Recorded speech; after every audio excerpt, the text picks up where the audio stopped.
Was that last one recording? Sure was. Okay, good. 2, 3, 4. Which one do you prefer? Oasis or Blur? What? Oasis. I mean Oasis.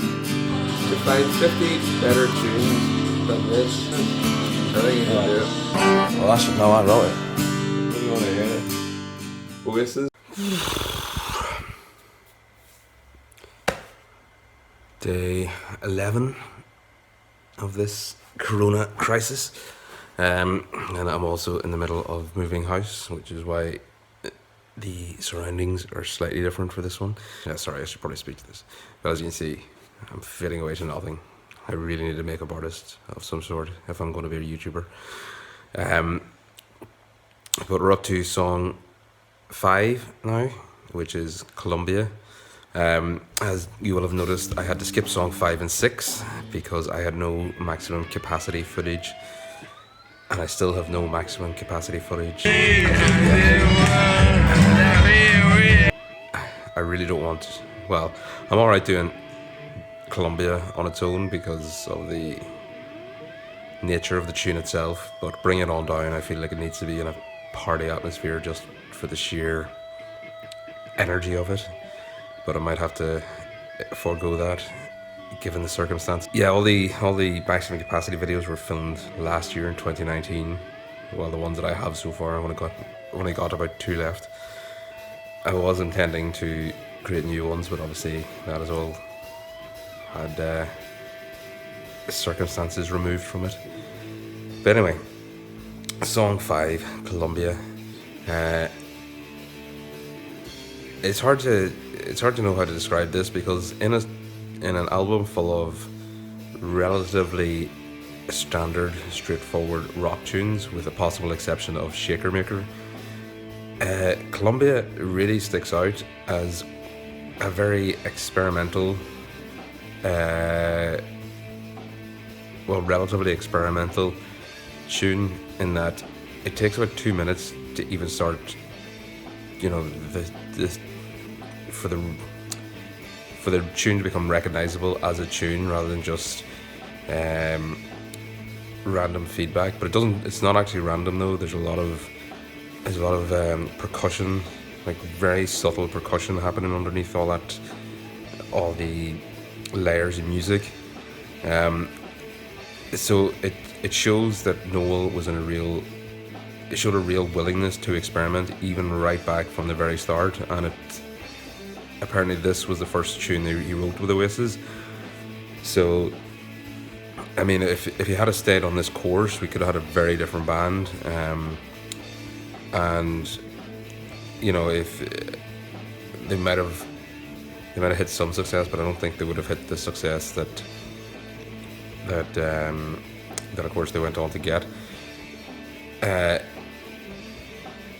The tune itself, I always assumed it was about cocaine because it was named Columbia.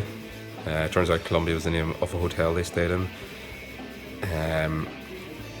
But clearly it's about, the effects of a drug, the effects of, experimenting with mind-altering substances. According to Genius.com, that particular mind-altering substance was LSD, also known as acid. Given the circumstance we're in now, feels like we should be all trying something we haven't done before, because we might not get another chance.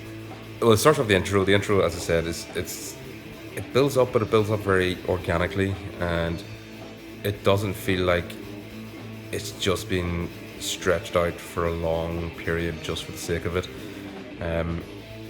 There's bands that are known to do that, but this just feels like it grows very, you sort of realize there is actually something playing in amongst the feedback, and you sort of find yourself just nodding your head, and then the riff comes in, and then finally the vocal drops. There we were, now here we are. And and then it builds into the chorus. Now lyrically it's very simple. As I said, it does appear just be about just having having a mental experience for the first time. But lyrically, it's very simple, but it's the sum of its parts. It's the overall extrapolation of everything they're doing. And again, they're only doing it with a very simple set of instruments. So this is imagine he had the instrumentation of Be Here Now on this tune. I don't think it would be anywhere near as good. I think the limitations that is placed upon it just make it much better than it should have been. You'll have noticed as well that I've been putting ratings on these videos now. I found these 4 websites. Ranker is the one at the bottom, which is user generated. So the top songs have about 500 votes. It's something to work with. The top one is Manchester Evening News. So these are all from the last 12 to 18 months, so they're a reasonably good barometer of the sort of mood of Oasis. The NME one is very good.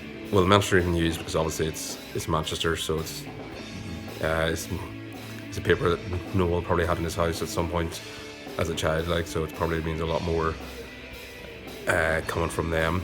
The NME, I wasn't actually going to put that list there, but then I read through it, and it is actually the most definitive list of all the Oasis songs I could find. So the other ones will have some songs that are missing. The NME one is actually fully definitive. So, and it's weird because when you go up the list a bit further, sometimes you'll get 3 that are 20. The same song will be 28 on one list, and then 30 on another list, and then 29 on the other one. So they're all very close.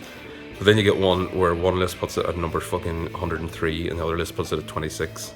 So it's weird that songs by the same band, especially one as storied and as studied as Oasis, it can have such a divergence of opinion about what their best stuff is.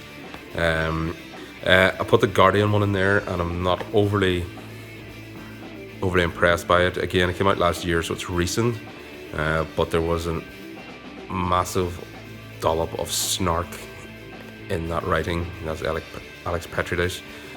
I think the opening paragraph was which is the best Oasis song? Do Noel's lyrics actually mean anything?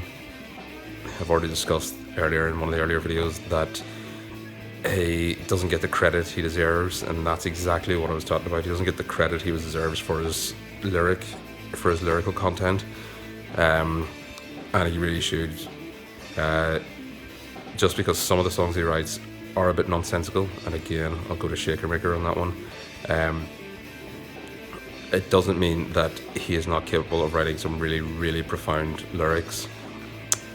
This isn't a perfect example of that, but Live Forever was, Supersonic was, Gas Panic is, Don't Look Back in Anger is. He's got a capacity to write fantastic lyrics. Don't forget to like and subscribe with the bell.